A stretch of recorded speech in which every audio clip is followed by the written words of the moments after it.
Olá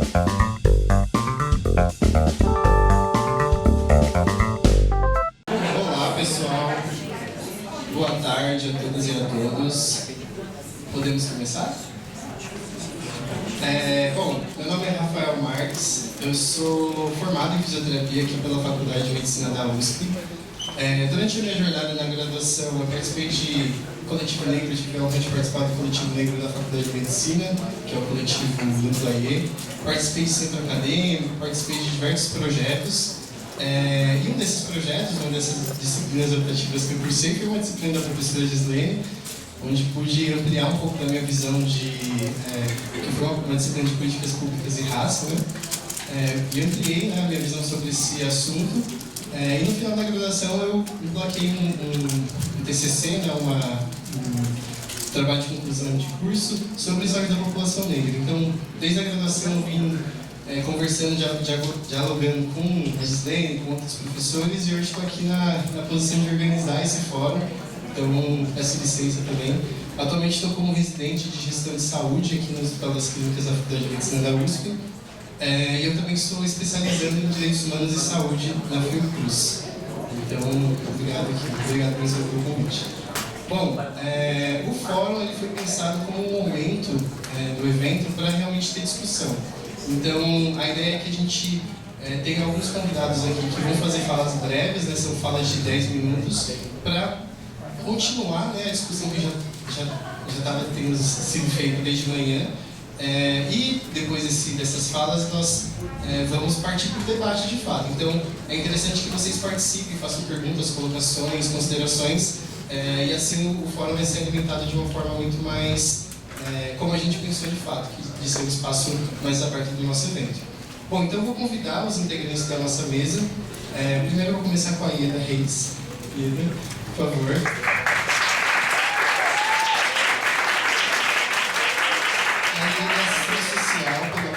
Ela é especialista em psicodrama pelo Instituto Sede Sapiens, mestre em ciências pela USP.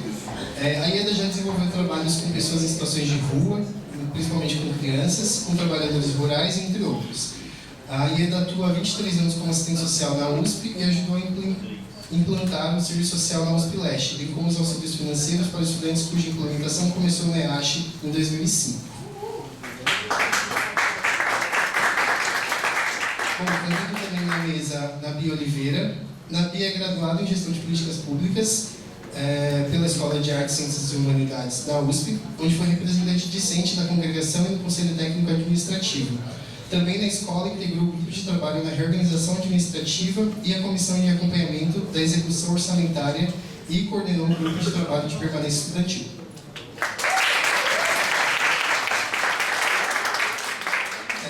Mesa Letícia Chagas, graduada em Direito pela Universidade de São Paulo, co-deputada estadual pelo Movimento Pretas e membro do Coletivo Juntos.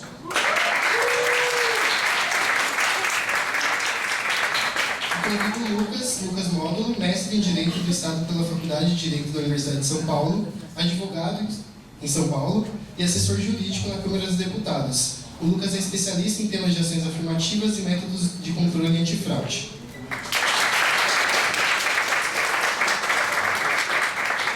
Bom, então, para dar início à fala de 10 minutos, eu vou deixar livre quem quiser começar. Acho que não tem uma ordem definida, quem se sentir mais à vontade pode começar. Não? Vou definir? E ele, por favor. Adoro a democracia. Gente, eu vou provavelmente repetir coisas que especialmente na mesa anterior foi falada, né? O assistente social, ele lida com o cotidiano das pessoas, especialmente com o cotidiano. Então, eu não vou falar, eu não vou citar aqui teóricos, vou até citar, mas estudos, tudo mais, né? As universidades têm a métrica do currículo Lattes, e eu falo que eu há mais ou menos 12 anos não alimento meu currículo Lattes, então ele só pia, né? Isso não significa que a gente não tem feito coisas, escrito e tudo mais. Mas eu tenho lá minhas críticas, mas eu acho que é o que vale, é o que aceito hoje, né? Então, como Heller fala, Agnes Heller fala, o cotidiano é o mundo da vida, né? E é sobre o mundo da vida que eu vou falar, sobre um pouco do que falaram aqui de permanência simbólica, né? E para falar de permanência simbólica, gente, eu vou tomar a liberdade, não vou trazer, até por questões éticas, histórias de ninguém, vou trazer a minha história, né? Ieda, você não é preta, mas eu tô lá no grupo de negros, né? E aí, eu vou contar um pouquinho. Eu sou filha de nordestinos, meu pai, e eu vou usar uns termos aqui que vão incomodar, e me incomodam também, mas depois eu vou explicar por que eu vou usar esse termo. Então, eu sou filha de nordestinos, meu pai considerado pardo e minha mãe branca. Nós somos em 4 irmãos, 2, e é esse o termo que incomoda, moreninhos, entre eles o meu irmão, né, que tem a pele um pouco mais escura que eu, cabelo crespo, e eu, somos 2, e 2 brancos, né, porque minha mãe é branca. Isso, gente, eu estou falando dos moreninhos porque, né, eu tenho mais de 50 anos, e foi falar na mesa anterior, a gente não tinha essa autorreferência, né, então era o que denominavam pra gente. Então eu era moreninha, meu irmão morenão, né? E meu pai, negão. Era essa a definição, né? Então, só essa minha fala já iria resultar num outro evento sobre colorismo, né? Que não é o caso agora. Então, desde criança, o pessoal da minha geração falava muito, as mulheres, você é professora, tal, e eu tinha essa coisa. E aí, lá, uma certa altura, eu comecei a entender lá na televisão, tinha uma tal de Luiz Erundina, que trabalhava com ocupação nos bairros na Zona Leste, Jardim São Carlos, tudo mais, era ligada a comunidades eclesiais de base, minha família é muito católica e tal. Enfim, lá para os 13, 14 anos eu falei, eu vou ser esse negócio aí, até porque minha família tem toda uma história de movimento sindical, de participação, enfim, que não vem ao caso. E aí eu quis ser esse negócio aí, que era ser assistente social. E não tinha, e eu queria estar na melhor universidade que tivesse serviço social. Não tinha e não tem até hoje na USP o curso de serviço social. E tem lá N questões que eu também não vou discutir aqui, que caberia outro evento só para falar sobre isso. E entrei na PUC, como eu morava na Zona Norte, meu pai falou, tem que trabalhar, mas não pode estudar à noite, vai estudar de manhã. Na minha sala tinham meninas brancas, judias, milionárias. E tinha eu, mais 2, entre aspas, moreninhas e 2 orientais. E aí nós nos conhecemos e esse era o nosso grupo, 5 meninas, 3, entre aspas, moreninhas e 2 orientais. E aí eu estou falando disso por quê? Permanência simbólica. Para a gente se sustentar de manhã na Pontifícia Universidade Católica, com gente milionária que parava Mercedes na porta para buscar e levar as meninas, nós nos juntamos. Nós éramos as melhores alunas, a gente não tinha DP. Das 5, 4 de nós trabalhávamos, 3 em banco, eu era uma das que trabalhava em banco à tarde, e uma em hospital, né? E a gente, quando era conveniente, a gente era convidado para os eventos, festas, tudo mais, e para os trabalhos universitários, a gente sempre era chamada, né, para falar, tudo mais. Umas tinham uma oratória melhor e outras menos.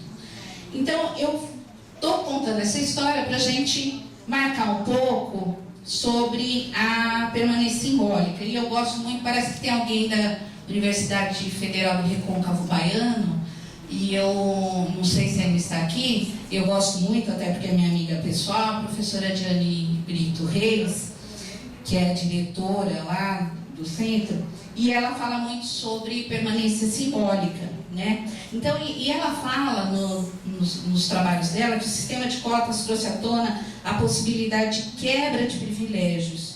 E aí destacamos que o Estado trouxe a regulamentação dos ingressos por cotas raciais. Mas no que diz respeito à permanência material dos estudantes, ainda temos muito que encaminhar, né? E na implementação de cotas raciais, parece grande, mas eu vou resumir.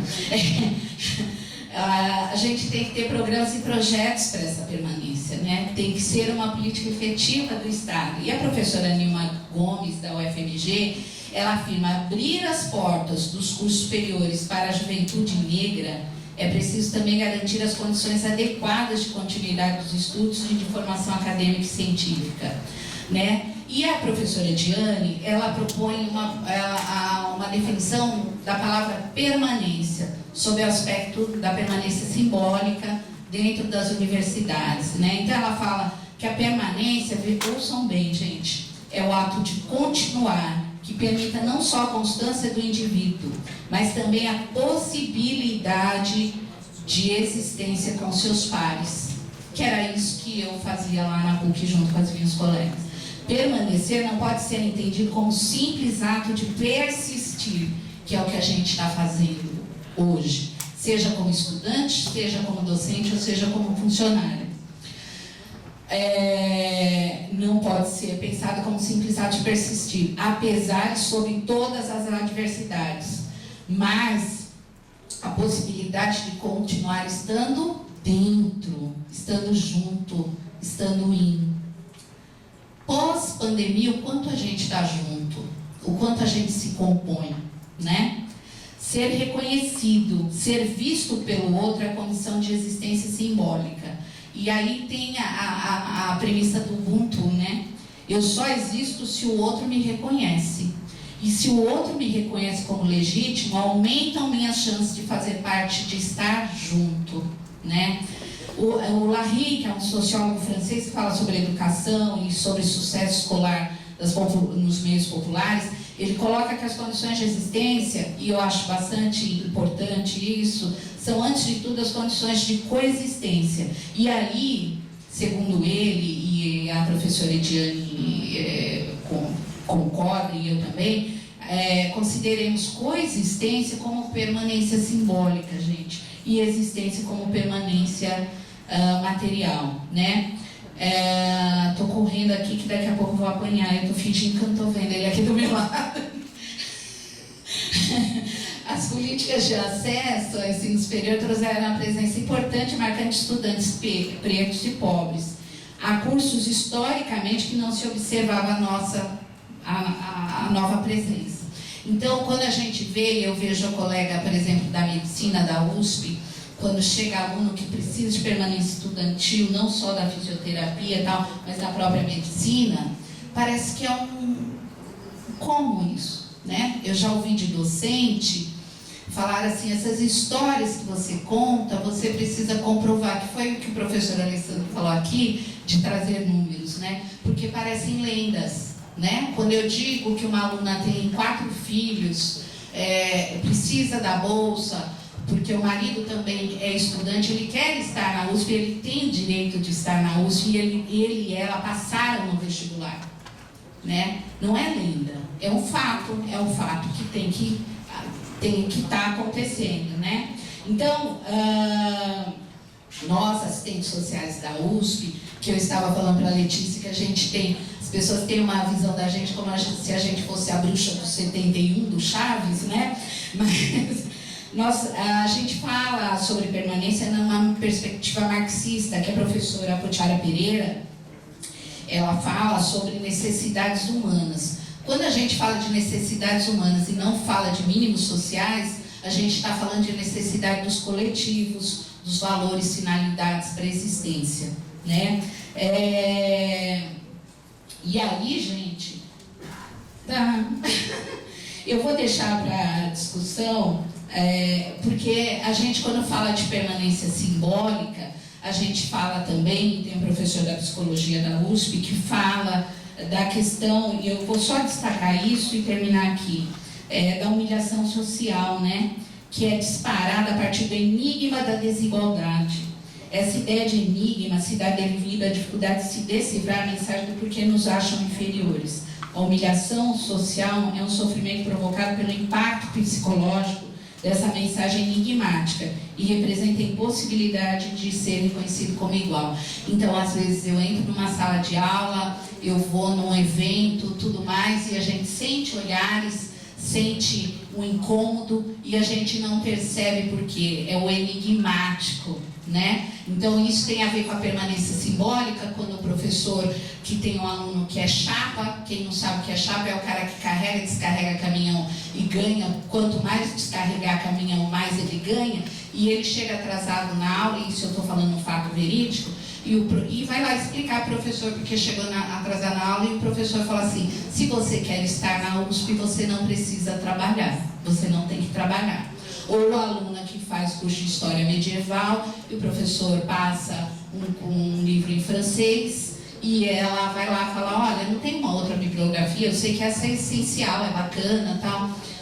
Não, mas professor, eu não sei francês, então o que você está fazendo na USP? Esses dois exemplos são de estudantes negros. Eu deixo aqui, eu quero só impactar, e vou copiar a Beth Franco, que ela falou do Vinícius Júnior, que é um assunto que está quente, né? Então eu quero falar dele sobre permanência simbólica. Ele é um rapaz, o Nabi pode falar melhor, da Grande Rio, São Gonçalo, que é uma região que está bastante impactada pelas milícias, né? Esse menino ascendeu lá, foi para a escolinha do Flamengo, tudo mais, e ele não é bom, ele tem que ser espetacular, e ele é espetacular, ele joga muito bem, né? E ele tem muito dinheiro. Eu vi uma foto dele esses dias com um terno maravilhoso, lindo. Eu falei: nossa, que menino lindo, eu queria ter essa idade dele para paquerá-lo, né? E aí, gente, é lindo, maravilhoso. E aí, falando da permanência simbólica, gente, ele chegou lá, ele é espetacular. Ele tem que mostrar não que ele é bom, ele é espetacular. E por ser espetacular, ele não tem a permanência simbólica. Ele não é aceito pela sociedade espanhola, né? É disso que eu estou falando, né? Ele tem dinheiro, ele tem status, ele é lindo, ele se veste muito bem, aquele terno estava maravilhoso nele, e ele não tem, ele não tem a permanência simbólica. Ele não é aceito na sociedade espanhola. Malcolm X ou Malcolm X, como queiram, diz: não se tem uma revolução quando se está implorando ao sistema de exploração para que ele te integre. Revoluções derrubam sistemas, revoluções destroem sistemas. Obrigada.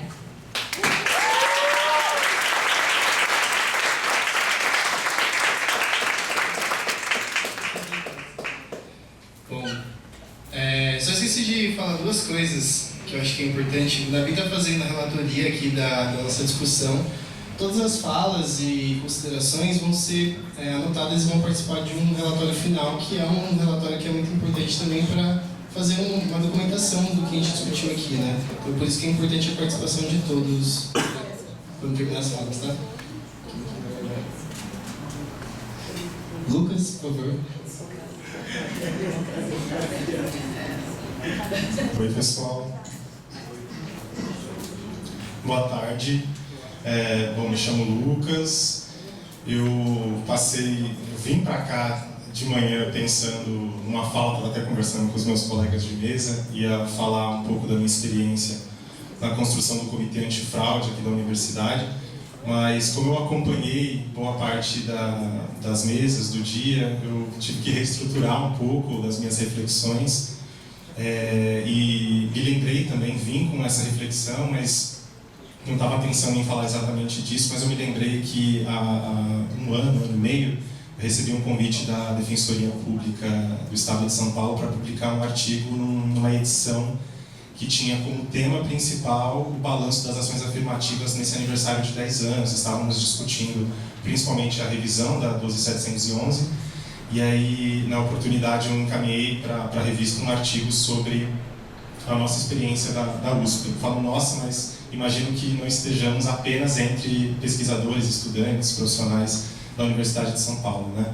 E eu acho que falar um pouco dessa produção, a escrita desse artigo para mim foi muito importante, porque eu tive condições de falar um pouco, documentar a trajetória da política de ações afirmativas da universidade a partir da minha perspectiva, que é a perspectiva de poucas pessoas da universidade, pessoas negras que entraram na universidade antes das cotas e vivenciaram o processo de implementação da política e ainda estão na universidade. Agora, né, eu me formei em 2019, no curso de graduação em Direito, concluí esse ano o meu mestrado no Departamento de Direito do Estado, lá da Faculdade de Direito também. Então eu consegui acompanhar as várias etapas de implementação da política de cotas, na época como membro do movimento negro, principalmente do Quilombo Oxê, o coletivo de negros e negras da faculdade, e agora mais na condição de pesquisador, que está analisando a implementação da política de maneira mais presente, né? Eu queria falar um pouco sobre isso e também na expectativa de fomentar o debate, porque eu estou imaginando que depois as pessoas também vão apresentar perguntas, observações. Eu queria aproximar a discussão para a gente falar sobre as bancas de identificação na USP também, que é uma novidade na USP. Tem muita coisa para se falar sobre essa medida de controle antifraude, mas que ela vem a reboque de uma série de demandas que vêm sendo discutidas na universidade já há um certo tempo, até antes da pandemia, né? Eu entendo que a universidade ela passou por 3 momentos muito diferentes de implementação de políticas de ação afirmativa, né? A gente vai nos espaços e vive falando que a USP é nova nesse debate, mas não é uma realidade isso. A USP ela enfrenta demandas do movimento negro há muito tempo, mas principalmente em 2007, quando a universidade passa a implementar o Inclusp, que muitos de vocês conhecem, aquele sistema de bonificação, foi um primeiro suspiro da universidade no sentido de falar, putz, de fato não tem pessoas negras aqui no corpo docente, vamos fazer algo a respeito. E aí a primeira medida foi esse sistema de bonificação, que para além das várias críticas que a gente tem que fazer, e eu acho que são importantes de serem feitas, foi o primeiro suspiro da universidade, ainda numa reitoria muito travada, né, para esses debates. O Brasil estava muito travado para esses debates, né? A gente não tinha lei de cotas, pouquíssimas universidades implementavam na época. E aí, nesse estudo que eu publiquei na revista da Defensoria, eu consegui pegar os dados da universidade do corpo docente, quantas pessoas negras ingressaram de 2007 a 2015, que foi o ano em que a USP passou a adotar o Enem, que foi de fato a política que deu essa transformada, né, no corpo docente da universidade.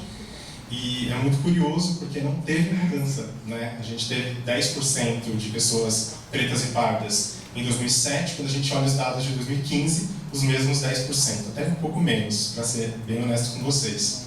O que mostra a fragilidade de a gente falar de políticas de ação afirmativa que não sejam políticas de reserva de vagas, né? A garantia de que todo ano vai ter um número certo de pessoas negras no corpo docente. Aí nós tivemos depois esse momento de a própria implementação da política de cotas, né, de reserva de vagas, que também é o mesmo momento em que nascem as discussões sobre as fraudes. Não sei se todos acompanharam ali 2018, 2019, mas a universidade, quando falava sobre racismo, falava sobre pautas, relações raciais em geral, era muito difícil fugir da questão das fraudes, né? Eu ainda estava na graduação, era um garoto negro que estava ansiando ali por novos colegas negros. A Chagas, Letícia, inclusive, foi da primeira turma de cotistas. Foi uma alegria ver pessoas como ela e tantas outras que ingressaram lá na Faculdade de Direito.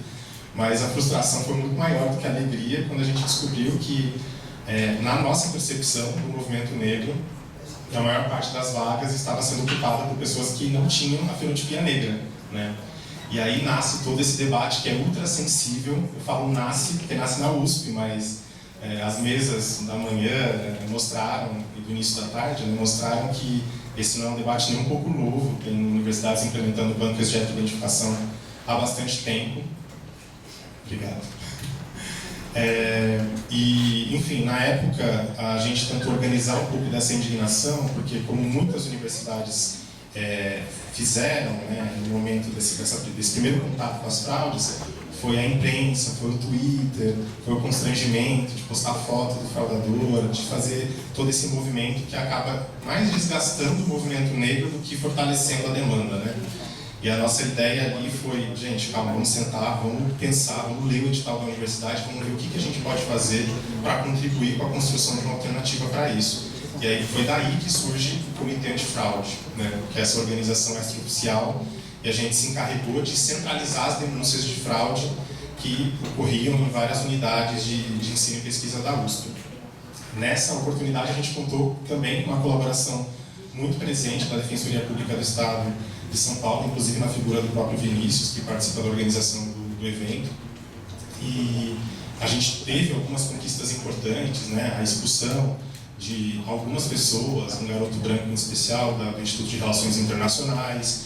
Tivemos algumas vagas conquistadas para pessoas que foram prejudicadas pelas fraudes, conquistadas no judiciário, graças à nossa interlocução Comitê Antifraude, Defensoria Pública do Estado. E hoje, né, a gente está no que eu chamo dessa terceira fase de implementação da política, né? A gente teve uma troca de reitoria que, por mais críticas que a gente possa fazer, a troca trouxe algumas mudanças bem significativas para o avanço dessa discussão, em especial para a discussão das bancas de identificação, porque com a reitoria anterior nós não tínhamos muito espaço de proposição, de diálogo, né? Os primeiros casos, quem vai se lembrar, enfim, quem acompanhou vai se lembrar, né? Eu me lembro de entrevistas que os gestores da universidade davam antes de 2019, que falavam que para uma fraude ser investigada era necessário um boletim de ocorrência, né? E aí, enfim, eu sou uma pessoa diretamente interessada numa vaga, o que eu vou fazer numa delegacia de polícia, dar o meu nome para o policial e, enfim, o constrangimento que isso seria. E, enfim, hoje nós temos um saldo muito ruim das denúncias que a gente recebeu. Tem um dado que eu gosto muito, tenho muito orgulho desse dado, de dizer que mais de 93% das denúncias que chegaram para a Universidade de São Paulo foram apresentadas pelo nosso Comitê Antifraude, para além de denúncias paralelas da Educaf, da própria Defensoria, ou de estudantes também indignados, mas que não se organizavam no comitê. E hoje a gente tem um modelo de banca de identificação que também nasce com algumas fragilidades, mas que, enfim, carece de uma análise um pouco maior, porque os trabalhos foram concluídos. Quem acompanhou a banca de hoje, a palestra de hoje cedo, com a presença da professora Ana Lana, pró-reitora da PRIP, os trabalhos foram encerrados na semana passada, então a gente ainda não tem os dados completos consolidados, né? Mas eu participei da construção dessa banca de identificação, tanto do modelo quanto apoiei na formação, na capacitação dos membros, né? Tanto da banca de primeiro grau quanto da banca recursal. E aí, também para fomentar um pouco do debate, escutar o que eventualmente o público que está aqui presente, interessado nessa discussão, tem a dizer a respeito, eu queria apontar algumas dessas fragilidades para que a gente possa ter condições de chegar a algumas conclusões, como vai ser um documento, né, a ser compartilhado depois com a sociedade de maneira geral e tenho certeza com a própria universidade. Eu acho que são questões importantes que eu consigo falar em um minuto. Eu escutei, e eu também tenho esse ponto de vista, né? As bancas, não sei se todos estão cientes, elas se dividem de maneira diferente para pleiteantes das vagas afirmativas pelo Enem e as vagas afirmativas da FUVEST. Infelizmente, nós não conseguimos vencer a batalha que era garantir que todos os candidatos, tanto do Enem quanto da FUVEST, fossem entrevistados nessa banca de maneira presencial. Acho que vocês devem imaginar o porquê que a gente faz questão que essas entrevistas ocorram de maneira presencial, porque presencialmente os candidatos aparecem já pintados de preto, com adereços africanos, aparecem impõem uma série de mecanismos de fraude, né, que alguns deles inclusive são difíceis de captar no olho ali, cara a cara com o candidato. Imagine o que não acontece numa banca virtual. Mas a gente colocou na balança que, certamente, né, principalmente as pessoas que pleiteiam vagas pela FUVEST, geralmente são pessoas ou do estado de São Paulo ou que vêm para o estado de São Paulo para fazer a prova e, portanto, essas pessoas teriam condições de passar pela banca presencial. Ao passo que as pessoas do Enem, justamente o Enem tem o propósito de democratizar a universidade e garantir que, inclusive, diversidade regional, né? E a gente avaliou que seria muito custoso obrigar que um candidato de um estado do sul, do nordeste, do centro-oeste, migrasse para São Paulo para passar pela banca e eventualmente ser